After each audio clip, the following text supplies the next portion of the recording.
This is going to be my first vlog, and so it might be a little rambly. I kind of rambly in general. I have been wanting to do a vlog for a long time, particularly about postpartum depression. I wrote a really short blog post about my depression treatment when I first got started, and I got an overwhelming response from people that me sharing my story, and I really only shared a tiny piece of it, but sharing that piece made them feel less alone and feel like there was hope for them, and just kind of feel connected to other people who've gone through the same thing where previously they felt isolated. And so because of that, I really wanted to dive more into my story, and I felt like blogging was the easiest way to do that. Of course, with two small kids, it's been challenging to make it actually happen, but they're both napping, so cross your fingers that I'll get through this first part. What I wanted to start with was my story in more depth. I'll say that I was undiagnosed for a long time, so I don't know clinically where exactly things would be considered depression, but I have a pretty good idea of where my symptoms went from normal moodiness to wackadoodle. I have a daughter, Amelia, who's almost 4. We're coming up really soon on her birthday. And during her pregnancy, which was also during the first year of my marriage, I started to have a lot of rage issues. And I told my husband at the time that I had had previously anger issues as a teen, and I was seeing a counselor then and was diagnosed with ADD, which kind of makes sense, but there was certainly more going on at that point as a youth, but I don't think it was caught because it wasn't blatant, and I hadn't had any real triggers for depression and anxiety at the time. Looking back, I can see how as a young person, I would have panic attacks, and I didn't know that that's what they were. I always thought of panic attacks as like breathing into a paper bag, and that was never really my experience. But I'll say, for instance, one trigger that I had was cleaning and being told that I had to clean my room. It was super overwhelming, and we attributed that to my ADD because it's difficult to complete a task, especially one that's built up over time. And so that made a lot of sense with ADD, but looking back on it, I feel like those were comorbid disorders, and so which is really common. Those who suffer from ADD or ADHD can also have OCD, anxiety, those types of things, depression. That's really common. So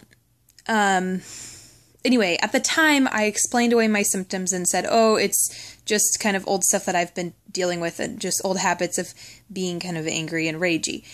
Combination of that plus pregnancy hormones, and that's all it is. I at the time, I had a huge fear of being stabbed in the belly, and I would picture it, but I honestly thought that that was really super normal. And I worked at a restaurant where I was around cooking ware.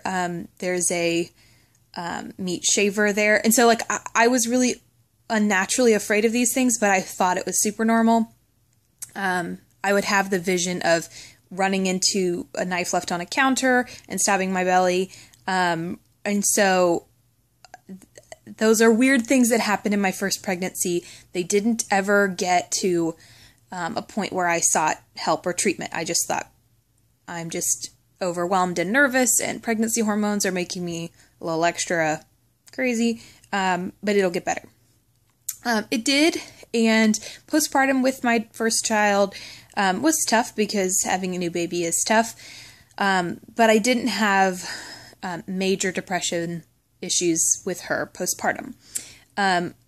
When I got pregnant again, the circumstances of it were a little different because I had planned to be pregnant versus with our first, we didn't plan to get pregnant that soon.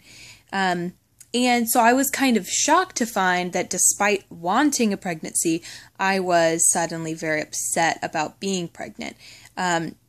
Then we, for a while, didn't choose to decide. We didn't choose to know the gender of our child. And at some point, I realized that my husband really needed to know because he was dead set on it being a boy.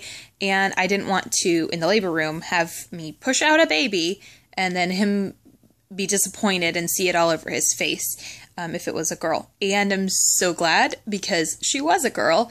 And we had a gender reveal party where we cut the cake and found out that, Piper was a girl. And that moment was really sweet, but it was also kind of bittersweet because, like I said, my husband had kind of decided that it was a boy. And so we had to kind of grieve. I know that sounds super weird, but we had to let go of the idea that it was a boy. It was a girl, and we couldn't change that at all. Of course, now that we know her, we wouldn't change it. But at the time, it was sad and confusing, and I'm just glad that that was all done beforehand. However, once I had her, I had a lot of difficulty bonding initially, even though I thought she was the cutest baby and she was great. I kind of forgot that she was there a lot of the time. And not like I left her someplace, but like I'd be nursing her and paying attention to my older child and suddenly realize I was still nursing a baby.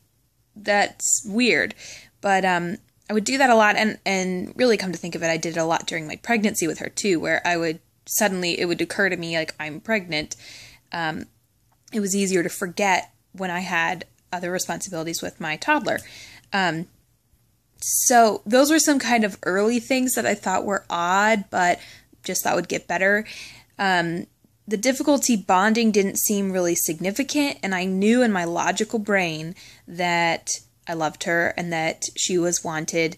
But at the same time, I wasn't emotionally feeling so connected, which was difficult. About 6 months postpartum, I called my midwife and said, I think something's wrong and I don't know what it is. I will mention here, I work as a doula. I work with moms postpartum.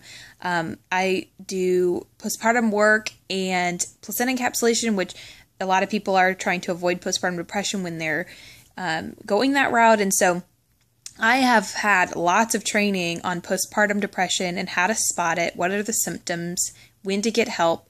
I should have known that this was not okay at this point, but I didn't see it in myself. And I told my husband when I learned about postpartum depression as a doula that a lot of times dads are the first ones to see that something's off. In our case, he knew something was wrong, but he just thought I had become kind of a jerk, self-absorbed person, and he didn't see it as mental illness. And he's still kind of getting there. A lot of my symptoms at the time were a really short fuse and rage.